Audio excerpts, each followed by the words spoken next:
Have you ever asked yourself why you don't understand most of the things you read and why you easily forget what you read? First of all, I would love to tell you that you are not alone. Sometimes I myself don't understand what I read, and sometimes I don't even remember what I've studied too. So I decided to do a little research to discover why most of us students don't understand what we read, and I came across this article that actually revealed a lot to me and totally changed the way I read. And frankly speaking, I have seen a huge difference in my ability to understand and remember what I read. One of the first things I learned from this article was you will understand and remember more of what you read if and only if you become an active reader. Now this might sound cliche, but just hear me out. We students often make this mistake of thinking that reading is just sitting down and letting the writer talk to you. My dear, if you really want to understand what you are reading, you need to change this mindset and now start thinking of reading as a dialogue, where you talk to the writer, or should I say, where you talk with the writer. All I'm trying to say is the next time you read, try to nod when you understand the point and try to talk back when a concept sounds funny to you. Now please don't make this obvious so that people won't think you're running mad, but I hope you understand the point. And also try to ask questions whenever a concept isn't clear to you. According to psychology, these activities makes us interact with what we are reading, which simply promotes understanding and remembering. Just try it out and let me know how it went. Do you remember Toby Amusan, the Commonwealth and World Champion in the 100-meter hurdle, who also won a check of $100,000 for breaking the world record in the women's 100-meter hurdles event? One thing you might not know about these successful athletes is that they always enhance their performance by simply stretching before they go into the field for action. Now, as a student trying to understand more of what you read, you can also increase how much you understand and remember, if and only if you take a few minutes to stretch before you read. Now don't get me wrong, when I mean stretch, I mean pre-read. From that article I mentioned earlier, I learned about 3 smart pre-reading strategies that would dramatically, which other word should I use, powerfully and exponentially improve our chances of understanding whatever material we read. And if you really want to know them, just do me a favor and keep on watching. Now let's break things down. One of the factors that highly discourages most of us, you and I, from reading is simply the number of pages. Just give me a thumbs up if you've tried to read a book but just got discouraged due to how voluminous the book was. Actually, sometimes I get discouraged too. Just last week, I sent my brother a wonderful book called Think Big by Dr. Benjamin Carson. I love that book so much, and I told him to finish the book within 10 days. The first thing he told me was, "Oh mo, this book big oh, how will I finish this book?"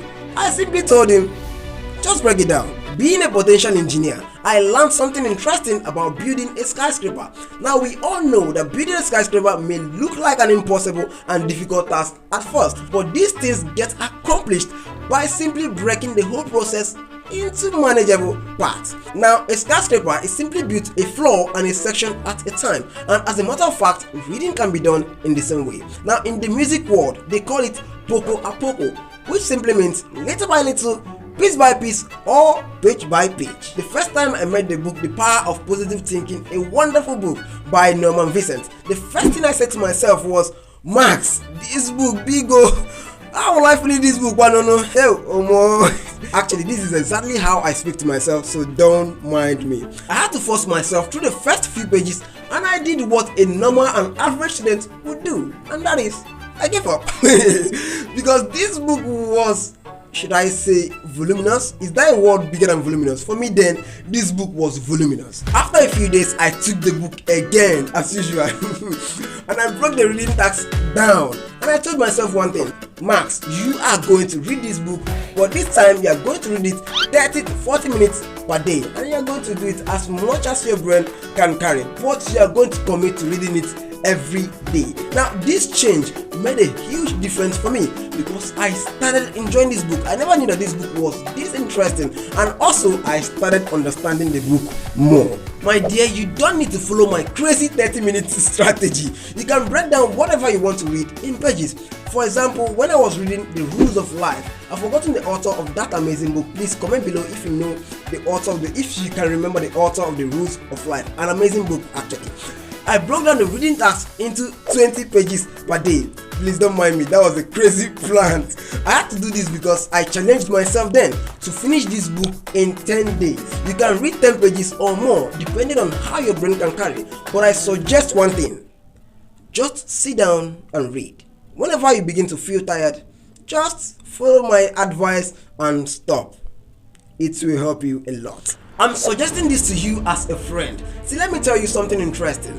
Our brain can only absorb so much information in a certain amount of time, especially if what you're reading is filled with facts and ideas that are new to you. So you need to give yourself time to absorb that information.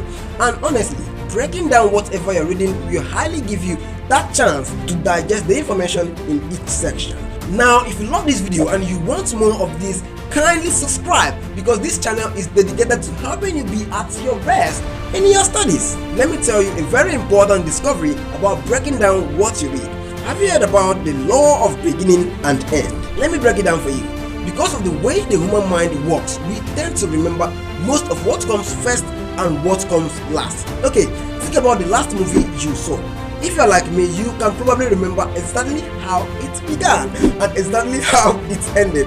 Now, you may remember what happened in the middle, but as a matter of fact, those details aren't as clear as the details in the beginning and the end.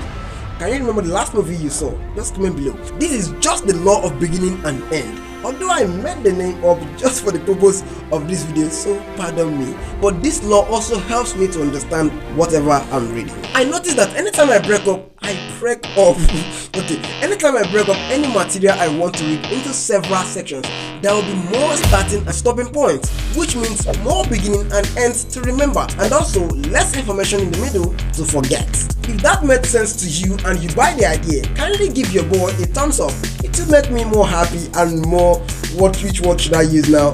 Just more happy. Now, the next pre-reading strategy that will highly boost your understanding will be discovered in the next video. So make sure you subscribe so that you don't miss that video. But a poisonous and major trap that might hold you from understanding what you read is reading with a negative study attitude.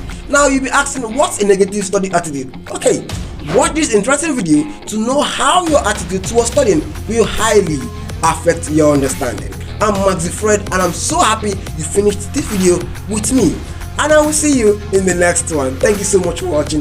Make sure you follow me on Instagram and on TikTok for more posts about